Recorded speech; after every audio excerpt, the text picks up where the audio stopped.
ఐబొమ్మ రవి కేసులో మరొక big twist నెలకొంది. ఆయన అరెస్ట్ తర్వాత చాలా మంది అభిమానులు సంపాదించుకున్నాడు. ఆయనకి మద్దతు వస్తోంది. ఏకంగా కొంతమంది ఆయన పేరు మీద సినిమాలు తీస్తామంటున్నారు. కొంతమంది అడ్వకేట్లు ఆయన తరఫున వాదించి వారం రోజుల్లో బయటికి కూడా తీసుకొస్తామన్నటువంటి గట్టి నమ్మకాన్ని కూడా ఐబొమ్మ రవి విషయంలో చెప్తూ ఉన్నారు. ఆ నమ్మకం ఇస్తూ ఉన్నారు. కానీ సొంత తండ్రి మాత్రం వాడెక్కడ పోయినా నాకు అవసరం లేదు, వాడు చచ్చిపోయినా నాకు అవసరం లేదు, వెంటనే వాడిని ఉరిదీయండి, వాడిని ఉరిశిక్ష వేయండి, నేను మాత్రం అక్కడికి రాను. అయితే ఐబొమ్మ రవి విషయంలో కోర్టు కేసులు ఉంటాయి, కోర్టులో వాదించాల్సి ఉంటుంది. దీంతో ఒక అడ్వకేట్ ఏం చేశారంటే ఆయన ఎప్పుడైతే నమ్మకం కలిగిస్తున్నాడో ఐబొమ్మ రవిని బయటికి తీసుకొస్తా రకంగా చెప్తూ ఉన్నారో ఆయన వెళ్ళిపోయి ఐబొమ్మ రవి తండ్రిని ఓ సంతకం పెట్టండి, ఈ సంతకం పెడితే నేను కోర్టులో దీనిపైన వాదనలు వినిపిస్తా, లేకపోతే ఐబొమ్మ రవిని బయటికి తీసుకొస్తానంటే లేదు వాడి జైలు నుంచి బయటకు తీసుకొచ్చేందుకు ఎటువంటి ప్రయత్నాలు చేయకు, నేను ఎక్కడ కోర్టుల చుట్టూ తిరిగా, నేను అసలు రాను, నాకు ఆరోగ్యం బాగాలేదు, నాకు ఆరోగ్యం సహకరించడం లేదు, నేను కోర్టుల చుట్టూ తిరుగుతూ ఉండలేను, డైరెక్ట్గా వాడు చచ్చిపోయిన పర్వాలేదని రకంగా ఐబొమ్మ రవి తండ్రి అప్పారావు అంటున్నారట. ఫ్రీగా కేసు వాదించేందుకు కూడా ఆ అడ్వకేట్ సలీం ఒప్పుకున్నా కూడా నాకు అవసరం లేదండి, మీరు ఫ్రీగా వాదించుకోండి, ఏడనబోండి, నా దగ్గర రాకండి, నన్ను ఇబ్బంది పెట్టకండి, నన్ను ఉత్తగా పరేషాన్ చేయకండి, నా దగ్గరికి వచ్చి సంతకాలు పెట్టమంటే ఈ సంతకం పెట్టిన తర్వాత రేపు కోర్టుకు రావాలి, ఎల్లుండి స్టేషన్కి రావాలి, ఇవన్నీ తిరుగుడు నాతో కాదుగా, నన్ను దయచేసి నన్ను ఇబ్బంది పెట్టకండి అని చెప్పి అక్కడి నుంచి వెనక్కి తిరిగి పంపించేసినట్ట సలీంని. పేపర్లపై ఒక చిన్న సంతకం పెట్టండి అన్నా కూడా సంతకం పెట్టడానికి కూడా ఆయన ఒప్పుకోలేదట ఐబొమ్మ రవి తండ్రి అప్పారావు. వాడు ఎక్కడ పోయినా పర్లేదు, వాడిని ఉరిదీసినా పర్వాలేదు, నేను మాత్రం రాను. మొదటి నుంచి ఆ తండ్రి చెప్తున్న మాట ఇదే. ఐబొమ్మ రవి అరెస్ట్ అయిన తర్వాత నుంచి ఐబొమ్మ అనేటువంటి ఆ వ్యవస్థ, ఆ వెబ్సైట్ ద్వారా సినిమాలు చూసిన వారంతా కూడా ఇప్పుడు రవికి అభిమానులుగా మారిపోయారు. మీరు నమ్మరు, ఐబొమ్మ రవి చేసింది తప్పు, అది పైరసీ చేయడము, తెలియకుండా ఇంకొక సర్వర్లోకి ఎంట్రీ ఇచ్చి హ్యాక్ చేయడము, ప్రభుత్వ వెబ్సైట్ని హ్యాక్ చేయడము, బెట్టింగ్ యాప్ ప్రమోషన్ తప్పది. కానీ ఆ తప్పు చేసిన వ్యక్తి కూడా ఇంతమంది అభిమానులు రావడానికి గల కారణం ఏంటంటే ఆయన ఉచితంగా సినిమాలు చూడడానికి అవకాశం కల్పిస్తున్నాడు. వేలకు వేలు పెట్టి థియేటర్లో, ఓటీటీ ప్లాట్ఫామ్లో చూడలేనటువంటి ఆ సినిమాలని రూపాయి కూడా లేకుండా మీకు ఇంటర్నెట్ కనెక్షన్ ఉంటే అయిపోతుంది, ఆ వెబ్సైట్ ఓపెన్ చేసుకొని సినిమాలు చూడొచ్చు. మీరంతా ఇంకా ఐబొమ్మ అయిపోయిందేమో అనుకుంటున్నారు. నేను ఆశ్చర్యపోయా, సోషల్ మీడియాలో ఐబొమ్మ రెగ్యులర్గా ఉంటూనే అది మూవీ ఐడిని, మూవీ లింక్ని కాపీ చేసుకోమని చెప్పి దాన్ని డైరెక్ట్గా SBI ల్యాబ్స్ ఇన్సూరెన్స్ అనేటువంటి ఒక వెబ్సైట్ని కూడా దాంట్లో పెట్టినంటే ఇది మీరు షాక్ అవుతారు. ఐబొమ్మ ఇంకా ఆగిపోలేదు, ఐబొమ్మ ఇంకా రన్ అవుతూనే ఉంది. కానీ ఆ రవి అనేటువంటి వ్యక్తిని, అరెస్ట్ అయిన వ్యక్తిని ఇప్పుడు బయటకు తీసుకురావాలంటే కొన్ని షరతులు ఉంటాయి. ఆ షరతులన్నింటినీ కూడా ఫేస్ చేయాలని చెప్పి సలీం అనే అడ్వకేట్ తండ్రి దగ్గరికి వెళ్ళి సంతకం చేయండి అని అంటే నేను సంతకం చేయను, ఏం చేయను, ఇక్కడి నుంచి వెళ్ళిపోండి అని చెప్పి వెనక్కి పంపించేసిందట. ఒకసారి ఐబొమ్మ రవి తండ్రి అప్పారావు ఏం మాట్లాడాడో చూద్దాం. నా పేరు ఏమంది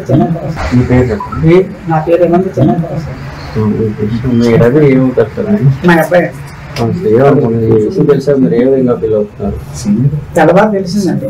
మా ఊళ్ళో కొంతమంది ఫోన్ చేశారు, ఫోన్ చేస్తే అంతవరకు నేను చూడలేదు.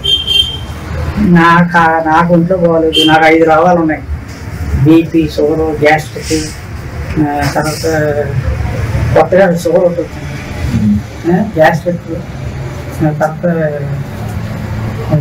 బీపీ, ఇవన్నీ ఉన్నాయి, మొత్తం 4 రకాలు ఉన్నాయి. అని కళ్ళు గ్లకోమా మందులు కొడతాం, అన్నీ ఉన్నాయి, ఉండవలసిన అన్నీ ఉన్నాయి. మరి ఏం చేస్తాం, మందులే వాడాలా, తిన్నంత తిండే లేదు.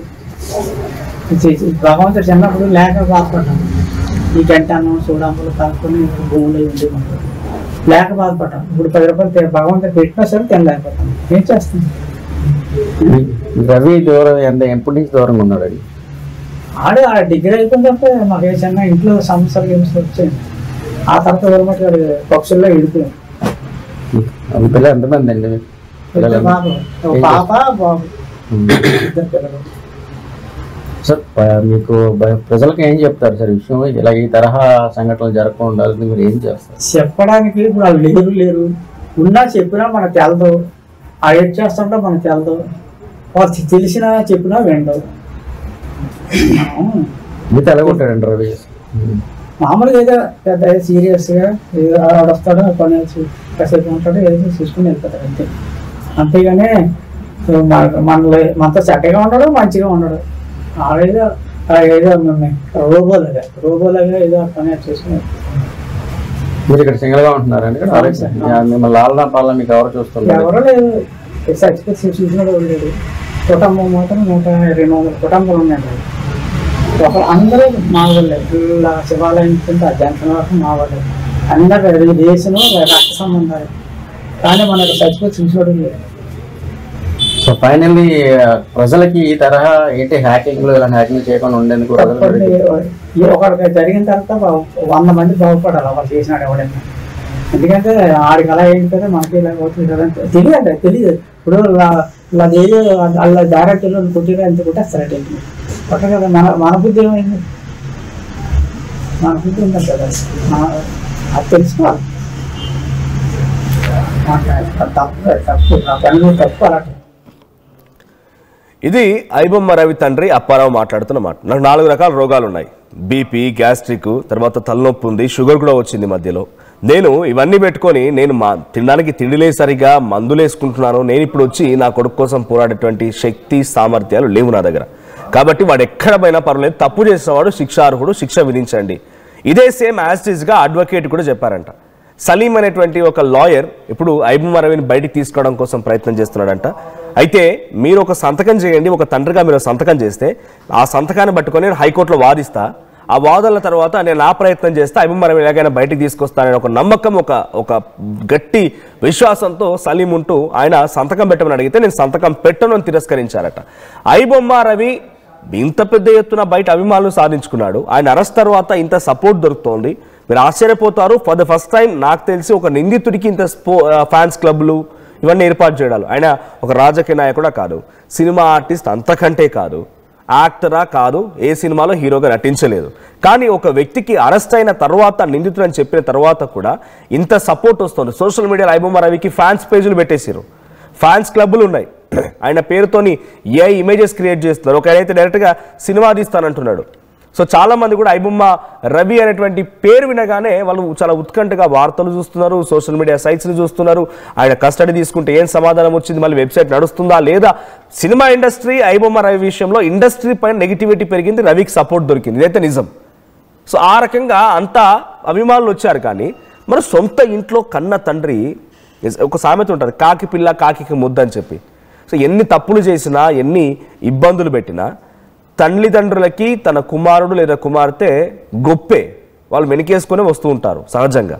కానీ ఇక్కడ రవి విషయంలో జరుగుతుంది వేరే రకంగా. తన తండ్రి కూడా వద్దు, నాకు వద్దే వద్దు, నాకు వాడు లేకున్నా పర్లేదు అన్న రకంగా కొంత చీదరించుకుని అసహ్యంగానే మాట్లాడుతున్నాడంటే, ఇంత చేసిన రవి తండ్రి ప్రేమను ఎందుకు పొందలేకపోయాడు, తండ్రిని ఎందుకు కొంత అభిమానించలేదు, తండ్రి ఎందుకు పట్టించుకోవట్లేదు, తండ్రి ఎందుకు ఇంత తనని మిస్ చేసుకుంటున్నాడు అనే రకం కూడా క్వశ్చన్ రైజ్ అవుతోంది.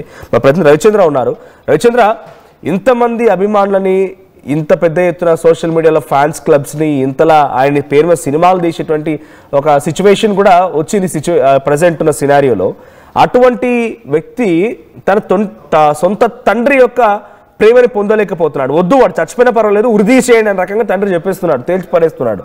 అంటే ఏంది తండ్రి కొడుకుల మధ్య ఇంత గ్యాప్ వచ్చిందంటే ఈ రవి యొక్క వ్యవహారం అటు కుటుంబీకులు కూడా బాధించిందా? మనోజ్, ఐబొమ్మ రవి విషయాన్ని ఒకసారి పరిశీలిస్తే అది ఒక సినిమా స్టోరీ లాగా అనిపిస్తుంది. ఖచ్చితంగా ఇలాంటి అంశాలని సినిమా కథాంశంగా తీసుకునే అవకాశం కూడా ఉంది. ఆ ప్రయత్నాలు కూడా జరుగుతున్నట్టుగా తెలుస్తుంది. ముఖ్యంగా ఐబొమ్మ రవి విషయానికి వస్తే ప్రేక్షకులకు ఐబొమ్మ రవి తను ఫ్రీగా అతి కొత్త సినిమాలని ఇంట్లో కూర్చొని ఫోన్లో చూసుకునే సౌలభ్యాన్ని కల్పిస్తూ అందరికీ చాలా ఇష్టమైపోయాడనే చెప్పుకోవాలి. సినిమా పరిశ్రమ మొత్తం అతన్ని ద్వేషిస్తుంది, అతన్ని శిక్షించాలని కోరుకుంటుంది, ఎన్కౌంటర్ చేయాలంటుంది, రకరకాలుగా మాట్లాడుతున్నారు. సినిమా పరిశ్రమకు ఆయన శత్రువు, కానీ సగటు ప్రేక్షకుడికి మాత్రం ఆయన దేవుడిలా కనిపించాడని చెప్పుకోవాలి. ఎందుకంటే ఈ రీసెంట్ డేస్ లో జరిగిన సినారియో చూస్తే ఆయనకు వచ్చిన ఫ్యాన్ ఫాలోయింగ్ కావచ్చు, సోషల్ మీడియాలో ఆయనకు క్రియేట్ చేసిన పేజెస్ కావచ్చు, ఇవన్నీ చూస్తే ఐబొమ్మ రవికి సగటు ప్రేక్షకుల్లో చాలా ఎక్కువ మద్దతు లభిస్తోంది. ఇండస్ట్రీ నుంచి మాత్రం ఆయన్ని కఠినంగా శిక్షించాలనుకుంటున్నారు. చట్టపరంగా ఆయన చేసింది తప్పే, కానీ సగటు ప్రేక్షకుడికి మాత్రం అది ఉపయోగపడింది కాబట్టి వాళ్ళందరూ కూడా ఆయన్ని అభిమానించడంలో తప్పలేదు. కానీ ఫాదర్ విషయానికి వస్తే ఇది ఒక దురదృష్టకర విషయం అని చెప్పుకోవాలి. ఐబొమ్మ రవి మొదటి నుంచి కూడా కుటుంబానికి దూరంగా ఉంటున్నాడు అనేది మనకి ఆయన సన్నిహితుల నుంచి కావచ్చు, ఇతర సోర్సెస్ ద్వారా తెలిసిన విషయం. కుటుంబానికి దూరంగా ఆయన విదేశాల్లో ఉంటూ ఈ సోషల్ మీడియాలో ఇలాగా పేజెస్ లో సినిమాలని అప్లోడ్ చేస్తూ తనకున్న టాలెంట్ ని ఈ విధంగా ఉపయోగించుకొని కోట్లాది రూపాయలు గడించాడు అనేది మనకు తెలుస్తున్న అంశం. ఈ క్రమంలోనే ఆయన కుటుంబానికి అందరికీ కూడా దూరం అయిపోయాడు. తను చేస్తున్నది తప్పు కాబట్టి కుటుంబ సభ్యులు కూడా ఆ రవిని సపోర్ట్ చేయటానికి కూడా కొంత వెనుకాడే పరిస్థితి కనిపిస్తోంది. కానీ అడ్వకేట్స్ కావచ్చు, అలాగే కొంతమంది సోషల్ మీడియాలో ఉన్న ఫాలోయర్స్ కావచ్చు, అలాగే మా సభ్యుడిగా ఉన్నారు, అడ్వకేట్ ఉన్నాడు సివిఎల్ నరసింహారావు గారు, ఇలాంటి వాళ్ళందరూ కూడా ఐబొమ్మ రవికి న్యాయ సహాయం చేయటానికి ముందుకు రావటం, ఇదంతా కూడా చూస్తే ఇంట్లో నిజానికి రవి ఓడిపోయాడు కానీ రచ్చ గెలిచాడు అనిపిస్తోంది మనోజ్. రైట్. అంటే ఇప్పుడు తండ్రి ఒక చిన్న సంతకం చేయండి, నేను బయటికి తీసుకొస్తాను రకంగా, నాకు రూపాయి కూడా వద్దు ఫీజు, నేనే బయటికి తీసుకొస్తాను, నా వంతు నేను ప్రయత్నం చేస్తానని చెప్పి అడ్వకేట్లు చెప్పినా కూడా కనీసం సంతకం పెట్టడానికి కూడా నిరాకరిస్తున్నారు. సో గతంలో ఏమైనా ఉండేనా తండ్రి కుమారుల మధ్య ఏమైనా ఇష్యూస్ ఉండేనా? మీ మాటల్లో అయితే మమ్మల్ని ఎప్పుడు కూడా మంచిగా చూసుకునేవాడు కాదు, అట్లాంటి మమ్మల్ని ఇబ్బంది కూడా పెట్టేవాడు కాదు, వాడంతటా వాడు వస్తూ ఉండేవాడు వెళ్ళిపోతూ ఉండేవాడు అని చెప్పి చెప్తున్నారు. సో మొదటి నుంచి కూడా ఐబొమ్మ రవి కొంత డిఫరెంట్ పర్సనాలిటీగానే కనిపిస్తుంది తండ్రి మాటల్లో. సో విభేదాలు ఉండేనా కుటుంబాల మధ్యలో? అవును మనోజ్, మొదటి నుంచి కూడా రవి కుటుంబ సభ్యులతోటి అంత సన్నిహితంగా మెలగలేదు అనేది సన్నిహితుల నుంచి తెలుస్తున్న అంశం.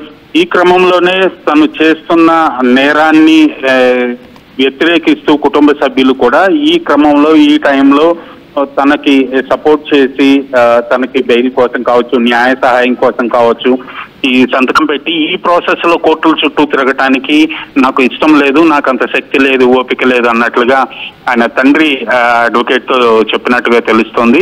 మొదటి నుంచి కూడా కుటుంబ సభ్యులకు దూరంగానే పెరిగాడు, విదేశాల్లోనే ఉంటున్నాడు, తను ఇలాంటి అసాంఘిక కార్యకలాపాలకు పాల్పడుతున్నాడనే చెప్పాలి. చరిత్ర సృష్టించినోడు